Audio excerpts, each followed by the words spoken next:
Good morning, everyone. Today we're going to start Chapter 1, The Athletic Trainer as a Healthcare Provider. The first section is going to cover what an athletic trainer is, what sports medicine is, the history of athletic training, and the common employment settings for an athletic trainer. So I'm going to cover that with you today, and then tomorrow we're going to cover the roles and responsibilities of an athletic trainer.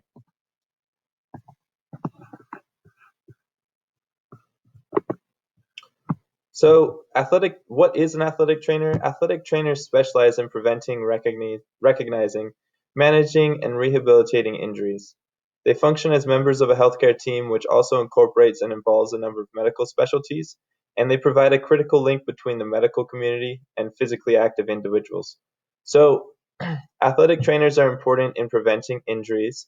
They can do that by having athletes complete strengthening and conditioning programs that improve the um, resilience of their joints to different injuries. Recognition and management is also important. So being able to recognize exactly what type of injury the athlete has is very important. And then knowing the exact type of first aid that's necessary is very important. And then finally, rehabilitation consists of getting the athlete back to full strength using therapeutic exercise modalities. So you'll learn more about that in this course. They also function as members of a healthcare team, so they work with physicians, physical therapists, and then at the higher level, they'll work with dietitians, sports psychologists, and other members of the healthcare team. And they're an important link between the medical community and physically active individuals.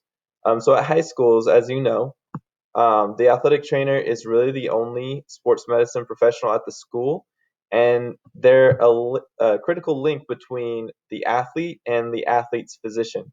The athletic trainer can manage a lot of the injuries at the school, but sometimes they do have to refer out to the physician. So I want you to think about it now, and you'll answer this question on your Google Classroom assignment. What is an athletic trainer? So think about what I just said on the last slide and summarize it in your own words. I'll give you about a minute to do this.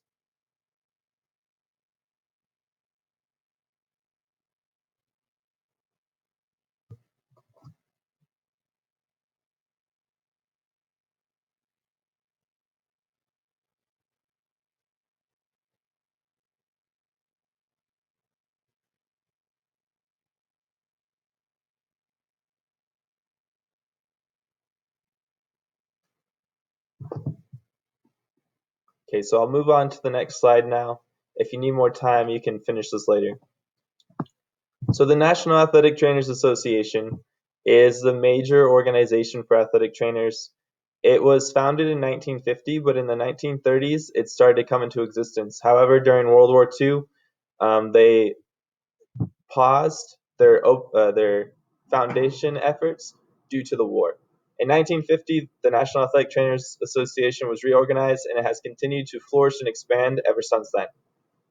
The National Athletic Trainers Association, their purpose is to enhance the quality of healthcare for athletes and those engaged in physical activity, and to enhance the profession of athletic training through education and research in the prevention, evaluation, management, and rehabilitation of injuries. So that's their purpose and mission, and they've been doing that for the last 70 years. It now has 50,000 members as of when this textbook was written in 2017. So I want you to think about it again. So when was the National Athletic Trainers Association finally formed? And then what is the purpose of the National Athletic Trainers Association? I'll give you guys about a minute to answer this, and then I'll move on to the next slide.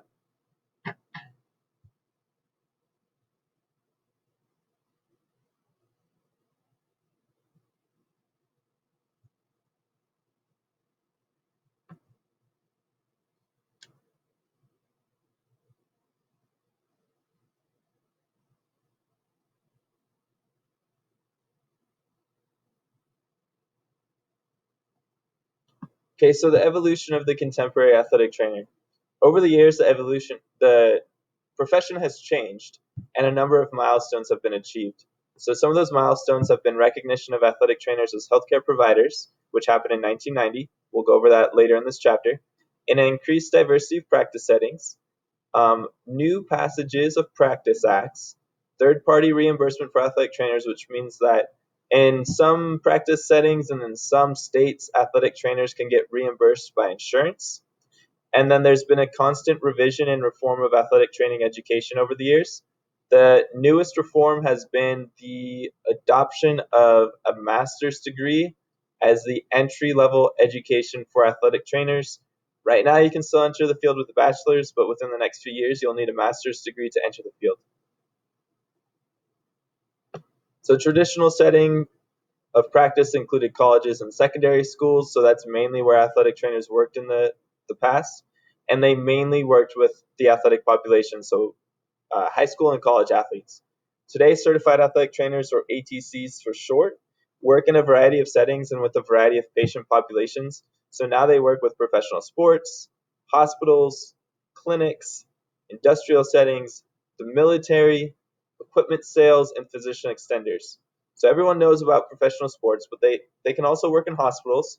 In hospitals, a lot of times they'll assist with orthopedic surgeries, which are surgeries for muscle and bone issues. And then in clinics, they'll work in physical therapy clinics to help with rehabilitation. They can work in industrial settings. So right now, due to COVID, athletic trainers are getting hired at a higher rate at the like manufacturing warehouses because they need to help prevent injuries for the employees there because they're considered occupational athletes because their jobs are physically demanding. You can be an athletic trainer for the military now. You can work in equipment sales, which means that you can sell medical equipment, and then you can be a physician extender, which means you work in a doctor's office, and you assist the doctor kind of like a nurse would, but you mainly deal with athletic injuries in this setting. So now the role of the athletic trainer is more in line as a healthcare provider. 40% of athletic trainers are employed in clinics, hospitals, industrial, or occupational settings. They can also be involved in NASCAR, performing arts, the military, NASA, medical equipment and sales, law enforcement, and the US government. So essentially, they can work anywhere where there's a competitive athlete, a recreational athlete, or an occupational athlete. And an occupational athlete is someone who works in a job field where it's physically demanding, such as military, law enforcement, firefighting, construction, uh, warehouses, and other jobs of that nature. So this has resulted in changes in athletic training education over the years. We'll cover that more later in this chapter. Athletic trainers do not just provide medical care to athletes or just to those injured during physical activity. Like I was saying, they can also provide medical care to occupational athletes, so people who have jobs that are physically demanding, and they're becoming more aligned as a clinical healthcare profession. And due to this, this has required terminology changes over the years. So you should refer to the people that you're helping as patients and clients instead of athletes. And then you should call the um, facility that you work, you should call it an athletic training clinic or an athletic training facility instead of just an athletic training room, because athletic training facility sounds more medical. And they should be called athletic trainers, not just trainers, because a trainer can also be confused with like a personal trainer, a horse trainer, or any other trainer. So they should be called athletic trainers to specify exactly what they are. So think about it. Over the years, what are the milestones that have been achieved for athletic training? I'll give you guys a few minutes to answer this question, and then I'll move on to the next slide.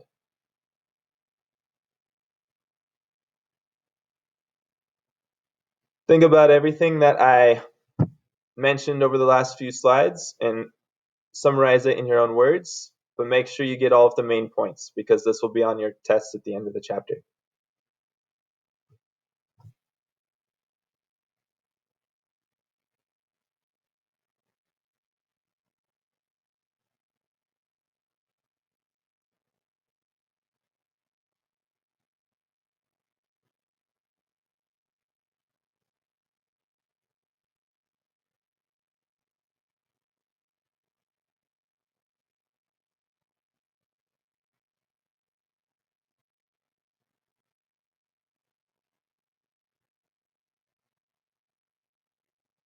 Okay, so I'm going to move on now. If you haven't finished yet, you can finish the rest of it after the PowerPoint presentation is over. So sports medicine, athletic training, and athletic training. So what is sports medicine? Sports medicine is a broad field of medical practices related to physical activity and sport. So if you work in sports medicine, it means that you provide healthcare for anyone involved in physical activity. It doesn't have to be a competitive athlete, like a high school athlete or a college athlete. It can be somebody who just does sports for recreation, such as going for hikes or playing pickup basketball at the park. It involves a number of specialties involving active populations. There are a wide variety of jobs in the field of sports medicine, not just athletic trainers. And it's typically classified into two different categories. It could be performance enhancement, which isn't considered medical, or it could be injury care and management, which is considered medical. So for the sports medicine umbrella, there's two sides of it. There's performance enhancement, which doesn't necessarily consist of licensed healthcare providers. So you can enter this field without being licensed in like athletic training and physical therapy. Performance enhancement consists of exercise physiology, which is essentially how does exercise affect the body, and what kind of changes occur in the body due to exercise. Biomechanics, which is essentially how do the laws of physics affect the human body. Sports psychology, which is how can you apply psychology to sports to improve motivation and improve resilience when you do get injured or you have setbacks in the sport. Sports nutrition, so how can you improve the performance of athletes with their diets. Strength and conditioning coaching, which is how can you maximize the strength, speed, and agility of the athletes you're working with. And then personal training, which is similar to strength and conditioning. It's how can you improve the fitness of the athletes you're working with. And then on the other side of the umbrella is injury care and management. So there's the practice of medicine, which this is physicians, athletic training, sports physical therapy, sports massage therapy, sports dentistry, osteopathic medicine, orthotics and prosthetics, sports chiropractic, and then sports podiatry. I know most of you know what like a physical therapist is, a massage therapist is, but a lot of you have probably never heard of a podiatrist. So a sports podiatrist is somebody who specializes in injuries to the feet. So here's just an image of an athletic trainer working with an injured field hockey player. Right now they're doing their on-the-field assessment, and they're doing we'll learn about this later in the course when you go over first aid, but he's doing the secondary assessment to figure out exactly what is wrong with the athlete before he makes the decision to move her off the field.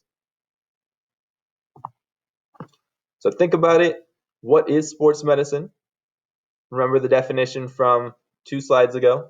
And then what is the sports medicine umbrella? What are the differences between the two sides of the umbrella? And then also I want you to list a few examples of careers on each side of the umbrella, so that way I know you understand the differences between the two sides. So I'll give you about 2 minutes to answer this, and then I'll move on.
Okay, so I'm going to move on to the next slide. If you haven't finished, you can finish answering this question after the PowerPoint's over. Okay, so employment settings for the athletic trainer. Employment opportunities are becoming increasingly diverse. There's been a drastic transformation since 1950, and this has been due to the efforts of the National Athletic Trainers Association. So, for athletic trainers, they started out primarily in the college setting, then it progressed to working in high schools, and now 40% are found primarily in the hospital and clinic settings, working alongside doctors and physical therapists. Common settings include clinics and hospitals, working as physician extenders in medical offices, working in industrial and occupational settings to help prevent and treat injuries to people who work in physically demanding jobs. They can work in corporate settings to help improve the health and fitness of the people who work for the company. They work with athletes at the college and university level, and they work at high schools with high school athletes. You can also be employed through the school district. You can be employed in professional sports. It's becoming more common to be employed for youth sports now. You can become an athletic trainer for like Pop Warner and like youth sports camps. You can work in the performing arts. You can work with like Broadway performers, ballet performers, and other people who need the services of an athletic trainer. You can work in the military and with law enforcement to help reduce the injuries and treat the injuries of these occupational athletes. You can also work with fire departments. And then you can work in health and fitness clubs to improve the health and fitness of the people who work out in those health and fitness clubs. So think about it. What are the common employment settings for an athletic trainer? I'll give you a few minutes to answer this. And I also want you to kind of explain what type of person they work with in each setting.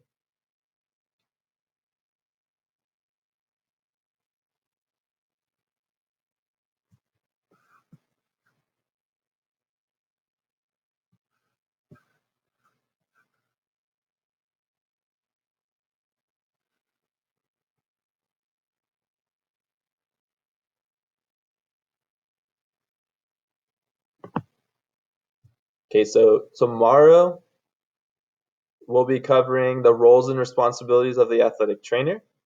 And this will dive deeper into exactly what an athletic trainer does with the patients they work with.